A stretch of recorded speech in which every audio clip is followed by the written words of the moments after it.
Hey guys, I hope you're enjoying your second snow day. Just wanted to go ahead and get a head start in our workbook that I just gave you guys on Tuesday. So we're going to be looking at 9.1, texting by numbers, which is on page 1. This task is about Rachel and her mom. Her mom's trying to talk to her, but Rachel's too busy texting. So her mom and Rachel get into an argument about the appropriate number of texts to send each day, and they can't come up with an agreement, so they decide to each survey 24 of their friends. So Mom and Rachel both ask, what is the average number of texts that you send each day? And we are given this lovely long string of data, all 48 responses, along with a histogram that they have made for us. So the histogram has frequency on the side, which means that they have tallied up the number of people that fit within that interval. So between 0 and 20, there were about 19 people who texted between 0 and 20 times each day. If you turn over to page 2, the first question that they ask is, what information can you conclude based on the histogram above? So one of the first things I was talking about is the number of people that fit within 0 to 20.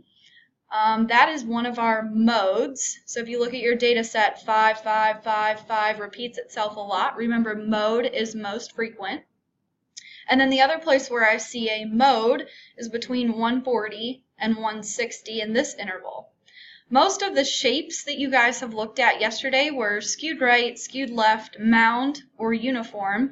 And this data set actually doesn't fit very well with any of those shapes. It could be considered skewed right because it does have a tail and an outlier possibly all the way over here on the right side. We'll talk about that a little bit more in the next video. But this shape is actually called bimodal. So that means that it has two modes. The actual mode is 150. If you count up how many 150s there are, you have the most amount of those. But since so many people are texting between 0 and 20 times as well, they call this bimodal. We can see the data being gathered in two different spots. Some of the other information we can gather from the histogram is that our minimum is all the way down at 0, and that we do have a possible outlier, or one person that is sending 275 as the maximum for the number of texts.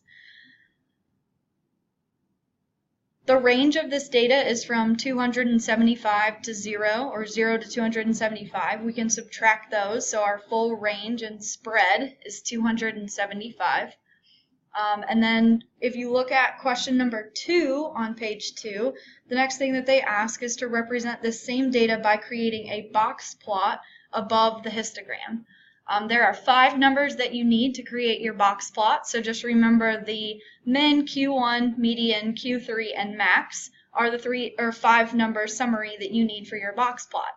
So I've already done some of the work here where I counted myself towards the middle, starting on each side, crossing off 1 from each side until I got to the middle, and my median ended up being both the 70 and the 80. Remember, if you have 2 numbers that are the median, you have to take the average of those numbers. So the average of 70 and 80, our median is going to be 75. The Q1, or the lower quartile, or the first quartile, is going to be the median of the lower half of your data. So I started with the 70 and the original 0 and started counting towards the middle of the lower half of the data. And I got to these 6s right here. And so the Q1 is 6. And then Q3 is the same, only with the upper side of our data. So just work your way towards the middle of that upper half, and you're going to end up with 150 for your Q3. Our interquartile range is going to be subtracting the Q3 150 that we just got minus Q1, and we're going to need this in our next video. It also helps us measure the spread of the middle of our data. So 150 minus 6 is 144. Now we're ready to make our box plot. So I set up the number line at the bottom that matches the number line from the histogram so that I can plot my 5 number summary, starting with my minimum, which is 0, my Q1, which is 6. 6 is not very far away from 0 on this number line. Then my median is going to be 75, My Q3 is 150, right here between 140 and 160, and finally that maximum that is all the way over at 275. The box part of our box plot goes around the middle three numbers, and the median will be the line in the middle of the box. And then we use whiskers, even though we don't call it a box and whisker plot anymore, to attach all the way to the min and the max. Question number three on page 2 says, what story does the box plot tell? Describe the pros and cons of each representation. So now that we have a box plot and a histogram, we have the same exact data, it just visually looks a little bit different. This box plot does seem to be more skewed right, because on the right side we have a very long tail reaching out to the maximum, which could possibly be an outlier. The box plot does not show us that the data is bimodal.